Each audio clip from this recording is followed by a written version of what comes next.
Nedarim Daf Peh. Aujourd'hui, je vais rattacher à un sujet qui est plutôt dîner à mon autre Rosh Mishpat, qui va sortir quand même de notre Sugya. C'est un sujet qu'on rencontre tout le temps dans notre vie moderne de tous les jours. Pas très moderne parce que c'est déjà depuis quelques centaines d'années qu'il y a quelque chose qui s'appelle une chevra, une société qui appartient apparemment à quelqu'un, mais pas vraiment. Et la loi et les gens regardent cette chose-là comme une personne morale. Il n'y a pas quelqu'un qui est vraiment derrière quand la société va faire faillite. Alors, c'est la société qui fait faillite. C'est comme quelqu'un qui a fait faillite et le propriétaire de la société, il continue à faire sa vie comme si qu'il n'a pas fait perdre des millions d'argent à beaucoup de gens, etc. Et en fait, il n'y a que la société qui est derrière cette chose-là et cette personne-là, il ne prend pas de responsabilité. C'est une grosse question qui est arrivée depuis le jour où les premières sociétés ont été ouvertes. Depuis ce moment-là, les poskim ont essayé de regarder, de réfléchir, quelle est la vision, la perception de la halakha à propos de cette chose-là, c'est du vol, c'est pas du vol, etc. Et en fait, c'est une question beaucoup plus profonde que ça. Comment en fait on regarde, même pas forcément une société, quelque chose qui appartient à beaucoup de gens, à 100 personnes, un objet qui appartient à 100 personnes. Qui est vraiment derrière cet objet? Qui est vraiment le propriétaire? Qui décide à propos de cet objet? Et ça, c'est premièrement. Donc, mis à part ça, il y a aussi les actions qu'on connaît aujourd'hui. Il peut y avoir des milliers de personnes qui mettent des actions sur une société. Tous y gagnent, tous y perdent. Et au fait, il y a beaucoup de gens. Et au fait, il y a beaucoup de monde et il y a personne en même temps. Comment on juge cette chose-là?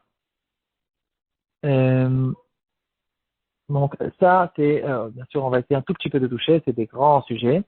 Donc en fait, les deux questions qu'on se pose, c'est comment regarder quelque chose qui a beaucoup de propriétaires, premièrement. Deuxièmement, donc ici, on va essayer d'apprendre à propos des actions. Et deuxièmement, la société. Une société qui n'a pas vraiment de propriétaire, on la regarde comme quelqu'un en soi. Comment on regarde cette chose-là d'après la halakha? Les nafkaminot, il y en a plein. Il y a des problèmes de ribit qu'il peut y avoir quand la société appartient à un juif. Est-ce que la société qui appartient à un juif, c'est considéré que c'est lui qui me prête l'argent? Il peut avoir un problème de ribit, ou bien une banque, bien sûr. Il peut avoir un problème de khamet, par exemple. Il y a certaines personnes qui ont des actions dans un magasin, dans un supermarché. Et maintenant, il va vendre du khamet. Est-ce qu'il y a un problème parce qu'il y a des juifs qui sont associés dans cette chose-là? Encore de nafkaminot. Bon, il y a beaucoup de nafkaminot, on sait tous. Et il faut essayer de développer ce sujet. Donc, le développer, on ne va pas le développer. On va essayer de donner quelques poskim qui ont parlé de ça au courant des générations il y a dans les 200 dernières années. Alors, il y a ceux qui vont permettre, par exemple, à propos de Ribit, et qui vont considérer la société comme quelque chose d'extérieur. Il n'y a pas d'être humain derrière. La société, on la regarde comme quelqu'un en soi. C'est une personne morale.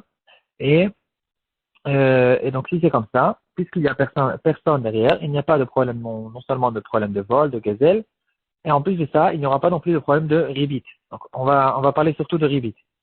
Le Maria Levi, il va dire que, bon, d'abord, celui qui parle le plus clair à propos de ces choses-là, c'est le Rogatchover, Sofnat Panear. Et il dit, dans une banque, il n'y a pas de propriétaire. Si la banque, on sait tous que si la banque va faire faillite, alors il n'y aura personne derrière. On ne pourra pas aller chez le président de la banque ou le propriétaire de la banque, lui toquer à la porte et lui dire rends-moi mon argent.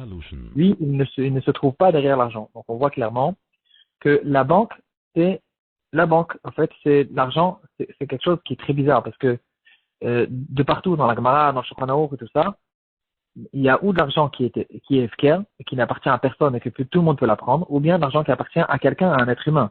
On n'a jamais trouvé d'argent qui appartient à un chien, d'argent qui appartient à un objet. Et c'est ça, en fait, la difficulté de juger cette chose-là.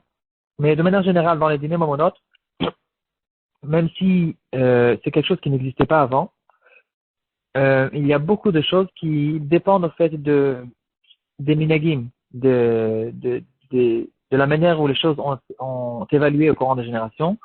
En fait, du moment qu'il y a un accord entre deux personnes qui décident de faire quelque chose, puisqu'il y a un accord entre ces deux-là, alors c'est devenu quelque chose qui est vrai. Maintenant, même si cet accord, c'est quelque chose qui n'existe pas normalement, quand même, puisque quelqu'un qui va, par exemple, euh, faire acheter des actions, qui va faire du commerce avec une société, et il sait depuis le début qu'on considère cette chose-là comme une société et que si cette société va faire faillite, il ne pourra pas récupérer son argent.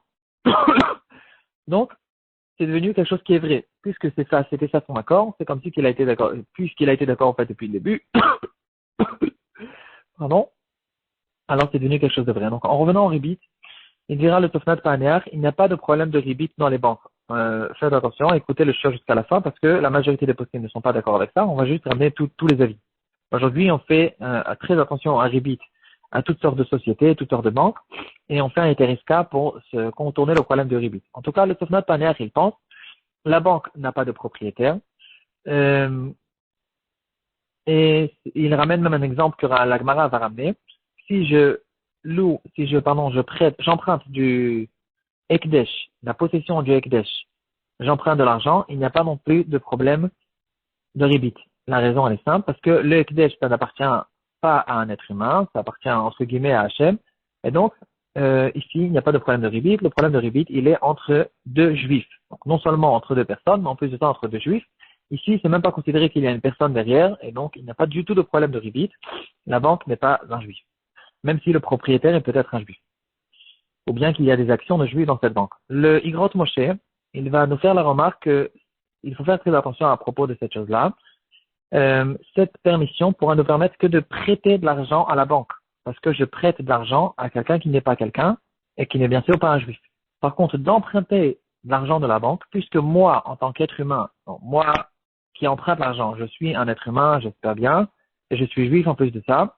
Et donc, puisque moi, je vais être responsable de ce prêt, et si j'ai un problème, alors je devrais tout faire pour rendre le prêt, et la banque ne va pas me laisser tranquille. Alors moi, en tant qu'être humain, j'ai un problème ici d'emprunter de l'argent à la banque.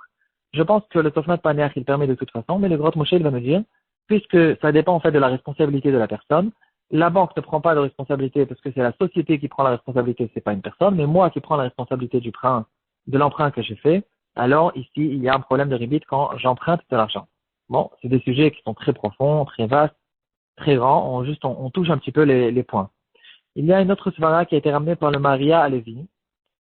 Il va nous dire que le propriétaire, en fait, il va nous donner une permission qui est très intéressante, très spéciale. Euh, Cet emprunt que je vais faire de la banque, il tombe entre deux personnes, en fait.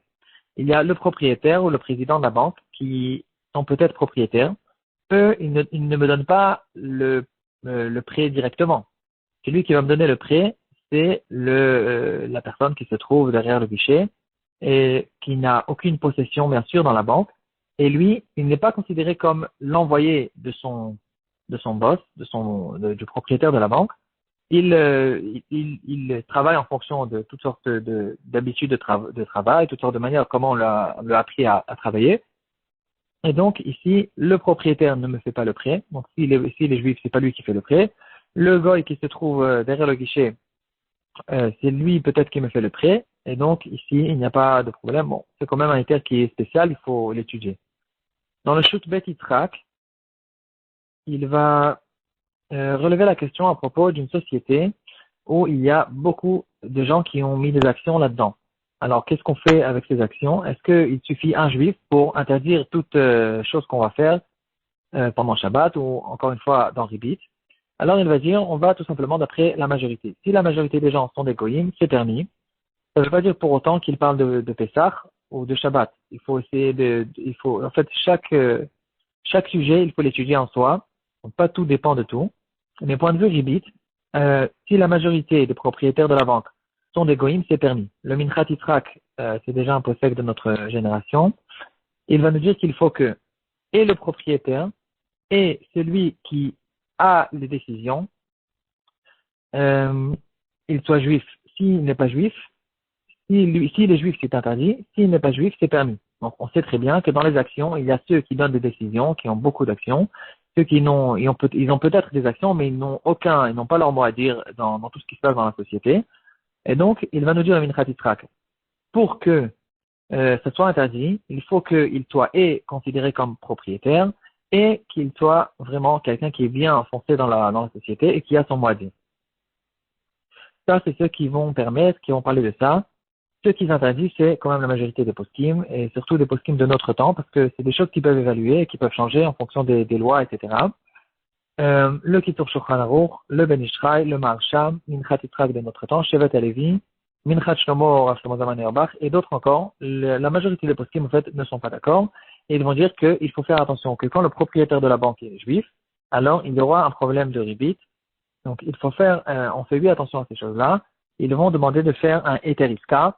Bon, le Eteriska, c'est un shiur en soi, c'est toute une histoire. Il faut normalement comprendre ce qu'on fait quand on fait le Eteriska, et pas signer en pensant que c'est un caméa une fila qui nous permet de, de faire une avera. C'est pas ça. Au contraire, le Eteriska, ça change tout le statut du prêt. Je ne suis pas en train de faire un emprunt, d'emprunter l'argent. Je suis en train de m'associer avec cette personne pour gagner de l'argent et lui donner une partie des bénéfices. Mais bon, c'est quand même un chiot en soi.